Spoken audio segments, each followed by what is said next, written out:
কাল দুপুরে জাতির উদ্দেশ্যে ভাষণ দেবেন প্রধান উপদেষ্টা।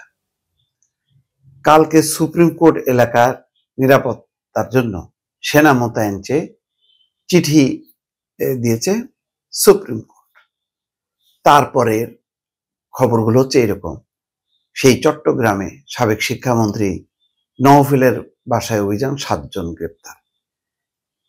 তারপর ধারাবাহিকভাবে তো পুরন ঢাকা, নতুন ঢাকা, রাজধানীর ভেতরে বাইরে চলছে আগুন, সন্ত্রাস চলতেছে, বাসে আগুন দেওয়া হচ্ছে, একটা আতঙ্ক, একটা লকডাউন শুরু হওয়ার আগেই যেন লকডাউন, 13 তারিখে লকডাউন, এমন একটা পরিস্থিতি, একটা যুদ্ধ পরিস্থিতি।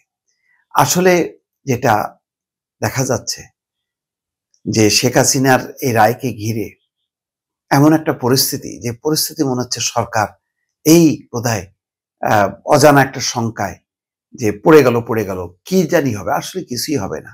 যেটা হচ্ছে কি, সরকারের কনফিডেন্সটা নষ্ট হয়ে গেছে। আজকে দেখছি বিভিন্ন স্ক্রলে যে জামাত সহ 8 দল মানে নামবে, আবার এনসিপি বলতেছে আওয়ামী লীগকে ঠেকাইতে হাসনাত আব্দুল্লাহ যথেষ্ট। আরে ভাই, আওয়ামী লীগকে ঠেকাইতে হাসনাত আব্দুল্লাহ যথেষ্ট? তো গোপালগঞ্জে কি হলো? সে ক্যানোপির নাকি কি বলে, ওই সামরিক যানের মানে ট্যাঙ্কের ভিতরে ঢুকে আসতে হয়েছিল। গোপালগঞ্জে ঠেকানো গেল না, আর মানে আওয়ামী লীগকে ঠেকাইতে মানে রাজধানীতে এমন হাসনাত আব্দুল্লাহ যথেষ্ট। এইসব বাগাড়ম্বর কথা বাদ দিয়ে যেটা দরকার ছিল, এটা জনগণকে সচেতন করা, মানুষকে সংগঠিত করা, নিজেদের ঐক্যটা দৃঢ় করা এবং রাজপথে শান্তিপূর্ণ কর্মসূচি করা। বাগাড়ম্বর কথা বলে লাভ নেই। আওয়ামী লীগকে মোকাবেলা করতে হবে রাজনৈতিকভাবে। আওয়ামী লীগকে যদি এইভাবে নিষিদ্ধ করে রাখা হয়, তাহলে যেটা হবে, আপনি ঠেকাতে পারবেন না, মুখে মুখে বড় কথা বলতে পারবেন, কিন্তু যেটা হবে, তারা ঝটিকা মিছিল করবে, ঝটিকা আক্রমণ করবে, ঝটিকা এই যে বোমা, পেট্রোল বোমা, ককটেল ফুটাবে, কখন কি করবে, কার জান যাবে, কার প্রাণ যাবে, কেউ বলতে পারে না। এই পরিস্থিতিটা অনাকাঙ্ক্ষিত। আমি বারবার বলছি যে এই ভুল আওয়ামী লীগ করছে, জামাত বিএনপিকে নিষিদ্ধ করে এক ধরনের অঘোষিত যুদ্ধ করে তাদের বিরুদ্ধে। ওই একই যুদ্ধ চাপানো যাবে না। অবস্থা পরিষ্কার। আমি যারা গণহত্যা করছে তাদের সংখ্যাটা যদি 1 লাখও হয় জড়িত, প্রত্যেকের শাস্তি হওয়া উচিত। কিন্তু এইটার সুযোগ নিয়ে যাতে কোনো পক্ষের রাজনীতি বন্ধ করা না হয়, স্পেস দিতে হবে। দেখেন, প্রয়াত প্রেসিডেন্ট জিয়াউর রহমান, তিনি তো ঘরোয়া রাজনীতি শুরু করছে না, উনি তো সামরিক শাসক। তখন তো আওয়ামী লীগ বলে কিচ্ছু নাই, কোনো দলই নেই। উনি একাই দল করে বলতে পারতো যে কোনো দলের কোনো সুযোগ নেই, না, প্রত্যেকটা রাজনৈতিক দলকে কিন্তু আবার উঠায় নিয়ে আসছে। সামরিক শাসকের হাত ধরে বাংলাদেশে গণতন্ত্র প্রতিষ্ঠিত হয়েছে এবং সেটা মূল ক্রেডিট প্রয়াত রাষ্ট্রপতি জিয়াউর রহমানের। এটা তো বাস্তব।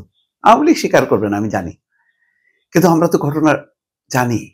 আমরা ছোট হলেও পরিষ্কার মনে আছে। আজকে দেখেন, কালকে 13 তারিখ লকডাউন ডাকছে। পরিস্থিতি এমন যে দুপুরেই জাতির উদ্দেশ্যে প্রধান উপদেষ্টাকে ভাষণ দিতে হচ্ছে। কেন? দুপুরে কেউ ভাষণ দেয়? ভাষণ দেবেন আপনি আপনার মতন করে, সন্ধ্যায় দেবেন, রাতে দেবেন, মানুষ শুনবে। দুপুরে তো কাজের দিন। কালকে কি ওয়ার্কিং ডে না? আজকে কি বার? বুধবার, কালকে বৃহস্পতিবার। আপনার দুপুরে কেন দেবেন? নিজেই যদি অস্থির হয়ে একটা পরিস্থিতি তৈরি করে, তাহলে তো মানুষ মনে করবে যে ওরে বাপরে, না জানি কি হইতেছে। তারপরে এই যে গণহত্যার জন্য এত মানে বিচারের জন্য এত আকুলতা, যে বিচার সংস্কার ছাড়া আপনি ইয়ে করবেন না, কি নির্বাচন হবে না। যমুনার আশেপাশে সমস্ত নিষিদ্ধ সমাবেশ, সেই জামাত 8 দল বলতেছে যে তারা যমুনা ঘেরাও করবে, সেখানে অবস্থান কর্মসূচি পালন করবে। কার বিরুদ্ধে? কি দাবিটা কি? আপনি দাবি আদায়ের জন্য অবস্থান কর্মসূচি করবেন, তো এ যদি বিএনপি যদি তার দাবি আদায়ের জন্য অবস্থান কর্মসূচি শুরু করে, আন্দোলন শুরু করে, এর দাবি মানলে, ওর দাবি মানলে আপনি কোন দাবিটাই হবে? আপনার দাবিটা যৌক্তিক, অন্য পক্ষের দাবিটা যৌক্তিক না? আপনি এই টানাহেঁচড়া করতেছেন কেন? আপনি তো মূল এটা করবেন তো পাবলিকের কাছে যাবেন, জনগণের কাছে ভোট চাবেন। আপনি বলেন আমি 2 কক্ষে পিয়ার চাই, তা আমার ভালো লাগলে আমি ভোট দেবো, আপনি যে সেটা প্রতিষ্ঠিত করবেন। আর বিএনপি যদি বলে যে না পিয়ার টিয়ার এই সমস্ত ভুয়া জিনিস, আমি একমত হলে বিএনপিকে সাপোর্ট করব। কিন্তু আপনি ভোটের আগেই আপনি দাবি আদায় করতেছেন, তাহলে আমারও তো দাবি আছে, আমি আমি কি করব? ধরেন বিএনপি জামাতের কোনো দাবি আমি মানি না, আমার একটা ভিন্ন দাবি আছে, তাহলে আমি কি করব? আমিও যে যমুনায় যে বসে থাকবো? এইগুলি হলো পরিস্থিতি ঘোলাটে করা। আজকে পরিস্থিতিটা কত ঘোলাটে শুধু আওয়ামী লীগ করছে। আমি তো মনে করি যে যারা এই ফ্যাসিবাদ বিরোধী আন্দোলনের খুব কৃতিত্ব জাহির করে, আজকে তারা এক পক্ষ আর এক পক্ষের বিরুদ্ধে। আজকে দেখলাম একটা অনুষ্ঠান ঢাকা রিপোর্টার সিটিতে, বিএনপির প্রতিনিধি তিনি বয়কট করতেছে, তার সামনেই বিএনপির মন্দ বলতেছে, বিএনপির সমালোচনা করতেছে। তো সে চলে আসছে, আপনার নিজেদের মধ্যেই তো ঐক্য নাই। আওয়ামী লীগের প্রেশার এখনো আসে নাই, আরো কঠিন প্রেশার হবে। তখন প্রধান উপদেষ্টা দুপুরে কেন, সকাল ভোরবেলায় ভাষণ দিয়ে কুল পাবে না। আপনি আওয়ামী লীগকে ঠেকাইতে আপনার ঐক্যটা আপনি রাখতেছেন না। এমন সব দাবি যেগুলি নির্বাচনের মধ্য দিয়ে সেটা বাস্তবায়ন হয়, আপনি আগেই মানে সংবিধানকে বাইপাস করতে যাচ্ছেন। গণভোট একেবারে মানে না জানি এটা হলে কি হবে।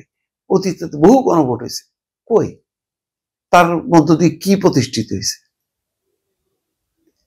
এইগুলি করে আস্তে আস্তে পরিস্থিতিটা একটা নতুন একটা সংখ্যার দিকে নিয়ে যাওয়া হচ্ছে।